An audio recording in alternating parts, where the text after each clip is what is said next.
Hello, hi నాన్న. నేనురా మీ అన్నయ్య హిస్టరీ రఫీ సార్. ఈ మధ్యలో నాకు 2-3 ఫోన్లు, ఒక 2-3 మెసేజ్లు వచ్చాయి. సార్, క్యాలెండర్ ప్రకటించి 1 మంత్ పైన అయిపోతుంది, ఇంచుమించు 1 మంత్ కావస్తుంది. ఆ చదివే ఎమోషను, చదివే మూడ్ రావట్లేదు సార్. ఎలా చదవాలి సార్? ఎందుకో ప్రిపరేషన్ చప్పగా సాగుతుంది సార్. ఆ ఎంథ్యూజియాజం రావట్లేదు సార్, ఆ ఊపు రావట్లేదు సార్ అంటున్నారు పిల్లలు. అందరు కాదు, నాకు వచ్చిన ఫీడ్బ్యాక్ల్లో చాలా వరకు. మీకు ఎంథ్యూజియాజం కానీ ఎమోషన్ కానీ ఈ ప్రిపరేషన్లో రావటం లేదంటే, ఒకటి మీరు సబ్జెక్ట్ మొత్తం చదివేసి ఉండొచ్చు, లేదా కొత్తగా స్టార్ట్ చేసి ఉండవచ్చు. వీళ్ళిద్దరికే ఇలా చప్పగా ఉండే రోజులు గుర్తొస్తుంటాయి. కానీ అలా కాదు సుమి. ఇప్పుడు మీరు ప్రిపరేషన్ అనే ఒక హ్యాపీయెస్ట్ థింగ్లో ఉన్నారు మీరు, ఒక హ్యాపీయెస్ట్ జర్నీలో ఉన్నారు మీరు. ప్రతిరోజు సంతోషపడాలి, ప్రతిరోజు ఆనందపడాలి. కారణం, ఒక ఘనమైన గొప్పదైన ఒక గవర్నమెంట్ జాబు కొట్టబోతున్నటువంటి మీరు దానికి వేసుకునే ఈ జర్నీ కూడా సంతోషంగా ఉండొద్దు, హ్యాపీగా ఉండొద్దు. ఇలా మీరు చెప్తుంటే నాకు డౌట్ వచ్చి నేనేం చేశానంటే, కొంత ఆలోచన చేసిన. ఎందుకని చప్పగా ఉంటుంది అంటున్నారు కొంతమంది పిల్లలు? క్యాలెండర్ వచ్చింది, నోటిఫికేషన్లు రాబోతున్నాయి. రేపు మే 15న యూనివర్సిటీ నోటిఫికేషన్తో స్టార్ట్ అవుతాయి నోటిఫికేషన్ల పరంపర. ఆ తర్వాత 95% లోకల్ది కూడా వర్కౌట్ చేస్తున్నారు, అది కూడా నడుస్తూ ఉంది. కాబట్టి ఇంకెక్కడ నైరాస్యం, ఇంకెక్కడ నిరాశ? నేను సంతోషంగా మీకన్నా ముందు మీకు ఏదో 4 ముక్కలు చెప్పగలుగుతున్నానన్న సంతోషం నాకు. చిన్న తమ్ముళ్ళు, నా చిన్న చెల్లెళ్ళు. సరే, మరి ఎట్లా ఈ చప్పగా ఉండకుండా? ఇప్పుడు ఒకరోజు బాగుంటుంది, ఒకరోజు బాగోదు, ఇంకో రోజు బాగుంటుంది, ఇంకో రోజు బాగోదు. ఆ రోజులోనే ఆ ఎఫెక్ట్ ఉంటుంది. మనకు అయినటువంటి సిచ్యువేషన్లో, మనకున్న పరిస్థితులు, మనకైన పరిచయాలు, మనం ఉన్నటువంటి బ్యాలెన్సు, దీన్ని బట్టి ఒక్కో రోజు ప్రిపరేషన్ దుమ్ము దుమ్ము దుమ్ము దుమ్ము లేపుకుంటూ దమ్ముగా వెళ్ళిపోతాయి. ఒక్కో రోజు చప్పగా ఉంటుంది. యారా నాయన, ఏం చదువుతాంరా, వచ్చిందంటావా జాబు, ఇవన్నీ మనం చదవాలా, ఈ సిలబస్ చాలా ఉంది, కొండంత ఉంది, ఇవన్నీ జరిగే పనుల, ఏం బ్రో జరిగే పనుల ఇవన్నీ. అలా అనుకున్నవాడిని నేను కూడా. మరి ఈరోజు గవర్నమెంట్ జాబ్లో లేనా ఏంటి? నేను కూడా మీలాగా అనుకున్నవాడిని. ఈరోజు గెజిటెడ్ ఆఫీసర్గా లేనా? గ్రీన్ పెన్ లేదా నా దగ్గర? ఇప్పుడు లేదు కానీ, బట్ గ్రీన్ పెన్ లేదా నా దగ్గర? నా పరిస్థితి కూడా స్టార్టింగ్లో అట్టాగే ఉండే.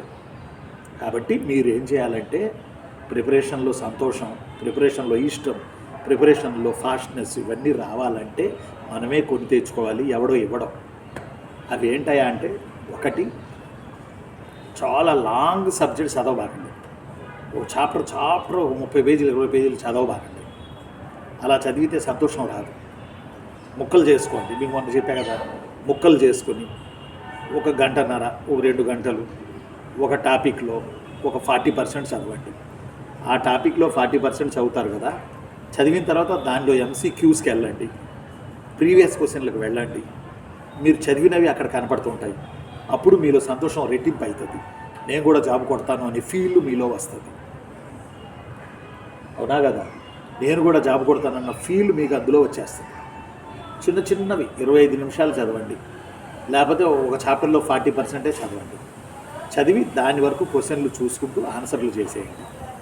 అప్పుడు మీకు సంతోషం కలుగుతుంది. పెద్ద పెద్ద సబ్జెక్టులు ఈరోజు ఒక 40 పేజీలు చదివేయాలి, ఈరోజు మొఘల్ సంతా చదవాలి, ఈరోజు విజయనగరం చదవాలి, లేదా ఈరోజు మెయిన్స్లో శాతవాహన చదవాలి. ఇలా లాంగ్ పెట్టుకుంటే సంతోషం రాదు. ముక్కలు చేసుకొని ప్రతి టాపిక్లో 30% 20% చూసుకొని, ఆ తర్వాత దానికి సంబంధించి MCQస్కి వెళ్ళి, అప్పుడు మీరు చదివిన అందులో కనపడితే అప్పుడు మీకు రెట్టింపు అయింది సంతోషం, డబుల్ అయింది మీ సంతోషం. అప్పుడు ప్రిపరేషన్ చప్పగా కాదు, చాకచక్యంగా సాగుతుంది. ఇది పాయింట్ నెంబర్ 1. పాయింట్ నెంబర్ 2 రానన్న, రెండో పాయింట్ నెంబర్ 2 ఏంటంటే, ఒక మంచి కాన్సెప్ట్ ఉంటుందిగా ప్రతి టాపిక్లో, ప్రతి చాప్టర్లో, ప్రతి పాఠంలో, ప్రతి పేజీలోనూ కూడా ఒక కాన్సెప్ట్ ఉంటుంది.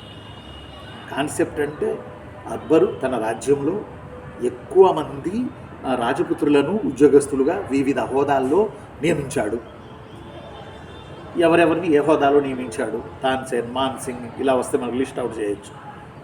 ఇది కాదు ప్రిపరేషను చెల్లెళ్ళు, చిన్న తమ్ముళ్ళు, ఇది కాదురా ప్రిపరేషను.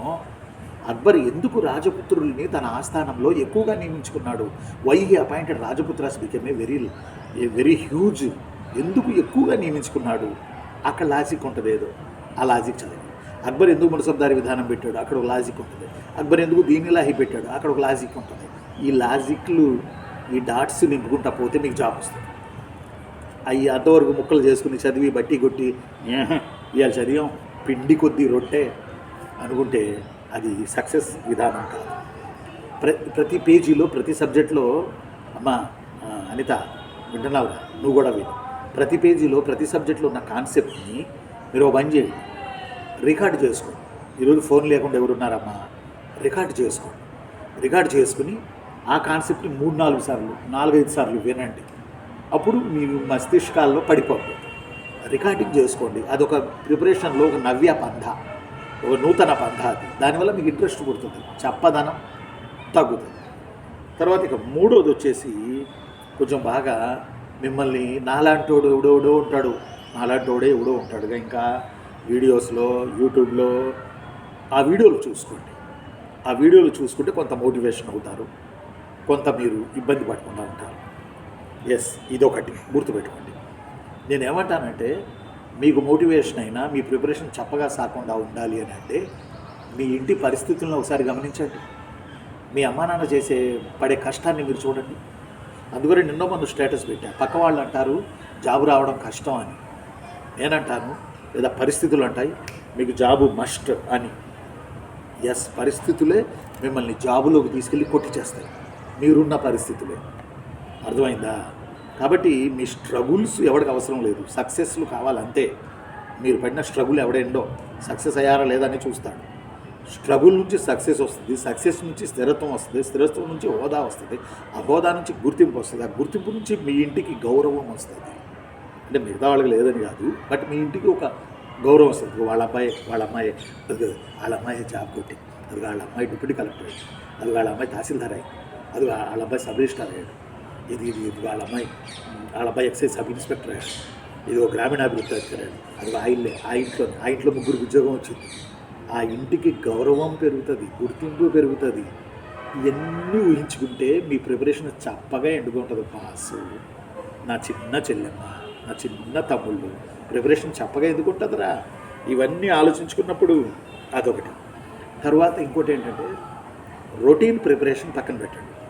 చదవడం, రివిజన్ చేసుకోవడం, ఎంసీక్యూస్ చేయడం. ప్రీవియస్ వీడియో చేశాను కదా నేను, ఈ ప్రకారం చేసుకుంటూ పోతే హ్యాపీయెస్ట్. అలాంటి గ్రూప్ డిస్కషన్ పెట్టండి. మీతో బాగా చదివే వాళ్ళని తీసుకుని, చదవని వాళ్ళని, టైం వేస్ట్ చేసే వాళ్ళని, అలాంటి వాళ్ళని పక్కన పెట్టండి. మీతో బాగా కలిసి వచ్చేవాళ్ళు, వాళ్ళు కూడా కసి మీద ఉన్నవాళ్ళు, ఆకలి మీద ఉన్నవాళ్ళు, వాళ్ళని తోడు తీసుకోండి. జాబ్ ఎలా రాదో చూద్దాం. అలానే ప్లేస్ని బట్టి కూడా చదివే చదివే ప్రిపరేషన్ వస్తుంది. ఇదిగో ఫలానా వాళ్ళు అంట ఈ లైబ్రరీలో చదువుకుని వెళ్ళారంట, ఈ లైబ్రరీ నుంచే 15 సర్వీసులు వచ్చినాయి అంట అని. భీమవరంలో మన ఒక బాబు నాకు ఫోన్ చేసి చెప్పాడు. నేను భీమవరం వెళ్ళాను, ఇది మన గ్రూప్ 2 పరీక్షకి మెయిన్స్కి ముందు. పాపం అక్కడ పిల్లలు పిలిస్తే భీమవరం వెళ్ళా. అక్కడ లైబ్రరీలో పెద్ద మీటింగ్లో నేను మాట్లాడా. నా కోసమే వాళ్ళు లైబ్రరీ పిల్లలు భీమవరంలో ఆ మీటింగ్ ఏర్పాటు చేశారు. వెళ్ళాను, అక్కడ చెప్పాను. ఆ తర్వాత ఆ పిల్లలు ఒకళ్ళు ఫోన్ చేసి, సార్ ఇక్కడున్న పిల్లల్లో 10-15 మధ్య సర్వీసులు కొట్టారు సార్, లైబ్రరీ కిటకిటలాడుతుంది సార్, కలకల్లాడుతుంది సార్ అని. అంటే అక్కడున్న పరిస్థితిని బట్టి, మీరు కూర్చొని చదివే విధానాన్ని బట్టి, మీ స్టడీ హాల్ని బట్టి కూడా మీకు ఆ ఎమోషన్, ఆ చప్పగా లేకుండా ఉండడం ప్రిపరేషన్లో, ఇవన్నీ కూడా మీకు కలిసి వస్తాయి. ఇవి కాకుండా ఇక లాస్ట్ బట్ లీస్ట్ అన్నట్టుగా చదివే స్టైల్ మీరు మార్చాలి. కాసేపు చదువుకోవాలి, కాసేపు రాసుకోవాలి, కాసేపు రికార్డ్ చేసుకుంటారుగా వినాలి. అర్థమల్ల కాసేపు మీ అమ్మ నాన్నలతో గడపండి, కాసేపు మీ ఫ్రెండ్స్తో గడపండి, మళ్ళీ ఇందులోకి వెళ్ళిపోండి. అంటే మీకు తెలియకుండా మీ 6th సెన్స్ మీరు ప్రిపరేషన్లో ఉన్నారు అని మీకు చెప్తానే ఉంటుంది, no doubt at all. But దాంతో పాటుగా మీరు ఈ చిన్న చిన్న పనులు మీ ఇంట్లో చేసుకుంటూ ఉంటే మీకు సంతోషం వస్తుంది, సంతోషం వస్తుంది, సంతోషం వస్తుంది. ఒకడెవడో నాలాంటి పిచ్చోడు ఒకడు రోడ్డు మీద నిలబడి చూస్తున్నాడు ఆకాశం. అతన్ని చూసి ఇంకొకళ్ళు, అతన్ని చూసి ఇంకొకళ్ళు, అతన్ని చూసి ఇంకొకళ్ళు, అతన్ని చూసి ఇంకొకళ్ళు. ట్రాఫిక్ జామ్ అయిందంట అనిత. ఆయన పట్టుకున్నారంట పోలీసులు. అసలు ఏమయ్యా నువ్వు ఆకాశం పైన ఏం చూస్తున్నావు దుంపదేగా, ఈ ట్రాఫిక్ చూడు ఎంత దూరం అయిందో. ఆయన అంటే సార్ అంటే అది సాయంత్రం 7:30 తర్వాత నక్షత్రాలను చూస్తున్నాను సార్, నక్షత్రాలు అంటే ఇష్టం సార్ అని. మరి మీరేం చూస్తున్నారా? ఆయన చూస్తున్నాడో నేను చూస్తున్నాను సార్ అని అన్నారంట. ట్రాఫిక్ జామ్ అయింది. ఈలో ఎవడికి ఎక్కడ ఏ చిన్న పని ద్వారా సంతోషం వచ్చిందో అది వాళ్ళ మానసిక స్థితిని బట్టి ఉంటుంది. కొంతమందికి తినే వాటిల్లో కొంత ఇష్టం, అవి పక్కన పెట్టుకుని ఆ చక్రాలు జంతికలు అంటాం కదా, అవి పక్కన పెట్టుకుని తింటూ చదువుకుంటారు, అది వాళ్ళ సంతోషం. కొంతమంది పాటలు వింటా చదువుకుంటూ ఉంటారు, అదొక సంతోషం. నాకు చిన్నప్పటి నుంచి పాటలు వింటా చదువుకోవడం చాలా ఇష్టం. నాకు మా నాన్నగారికి అది తెలియలా. ఒకరోజు వచ్చి ఆ ఫిలిప్స్ రేడియో వేసి గోడకేసి కొట్టారు. ముక్కలు టెక్కలు అయిపోయింది. నేను చెప్పాను, నాన్న నేను అది పెట్టుకుంటే చదువుకోగలను నాన్న, దానికి దీనికి డిస్టర్బెన్స్ అవ్వదు నాన్న అంటే, రెండు పడవల మీద ఎట్ట కాళ్ళు పెడతావు, అందువల్ల పగలు కొట్టేశాను అన్న. ముక్కలు అయిపోయింది నా కళ్ళ ముందు రేడియో. ఆ రోజంతా ఏడిశా. ఇప్పుడు అది ఇంటర్మీడియట్ ఫస్ట్ ఇయర్ అనుకుంటా. రోజంతా ఏడిశా. మరి మా నాన్న ఏమనుకున్నాడు నాకు తెలియదు, కానీ దేవుడు ఏడున్నాడు నాకు ఈ జన్మనిచ్చాడు. మా మమ్మీ ఇంకా ఉంది, మా నాన్న నాకు ఈ జన్మనిచ్చాడు, మహానుభావుడు ఏ స్వర్గంలో ఉన్నాడో. కానీ తెల్లారేటప్పటికి సాయంత్రం సిటీకి వెళ్ళి మండల కేంద్రానికి వెళ్ళి తెల్లారేటప్పటికి సేమ్ రేడియో కొన్ని తీసుకొచ్చి నాకు ఇచ్చాడు. పొద్దున్నే పెట్టుకోరా చదువుకోరా అన్నాడు మా నాన్న. ఇప్పటికీ ఆ రేడియో మా ఇంట్లో ఉంది, ఫిలిప్స్ రేడియో, చిన్న రేడియో. పనిచేయట్లేదు కానీ మా నాన్న గుర్తుగా పెట్టుకుని ఉన్నా. అది మా నాన్న గుర్తు ఏముంటుంది, మా నాన్న జ్ఞాపకం ఏముంటుంది. మా నాన్నే ఒక ఎమోషన్ నాకు. ఇదంతా మా నాన్నది కాదు, ఈ ఆలోచన మా నాన్నది కాదు, ఈ రూపం మా నాన్నది కాదు, ఈ డిఎన్ఏ మా నాన్నది కాదు. మా నాన్న నాలో లేడా? నాలోనే కదా మా నాన్న ఉంది. ఇప్పుడు అనితలో వాళ్ళ డాడీ లేరా? అనితలో వాళ్ళ మమ్మీ లేరా? ఉన్నారు కదా. కాబట్టి నాన్న ఒక జ్ఞాపకం కాదు, నాన్న ఒక ఎమోషన్, నాన్న ఒక జీవితం. ఎస్, నాన్న ఒక జీవితం. సరే, అది కాసేపు పక్కన పెడితే, కాబట్టి నేను మీకు చెప్పేది ప్రిపరేషన్ చెప్పగా సార్ ఇంకోటి కూడా గుర్తుపెట్టుకోవాలి, ఇంకోటి కూడా చెప్పాలి కూడా. ఇది ఇంకోటి చెప్పనా, ప్రిపరేషన్ చెప్పగా సాగకుండా ఉండాలంటే మన కేజీహెచ్ ఆన్లైన్ క్లాసులు తీసుకోండి. అందులో ఒక్కొక్క లెక్చరరు మిమ్మల్ని మధ్య మధ్యలో మోటివేట్ చేస్తూ ఎంత గొప్పగా పాఠాలు చెప్తారో చూడండి. ఆన్లైన్ లైవ్ తీసుకోండి, తర్వాత అవి రికార్డెడ్ వస్తాయి మీ దగ్గరికి. రీసెంట్గా మనకి జనరల్ స్టడీస్ స్టార్ట్ చేసాం. మన కేజీహెచ్ ఆన్లైన్ క్లాసెస్ కింద జనరల్ స్టడీస్ స్టార్ట్ చేసాం, సపరేట్ బ్యాచ్. ఈ జనరల్ స్టడీస్ క్లాసులు తీసుకోండి.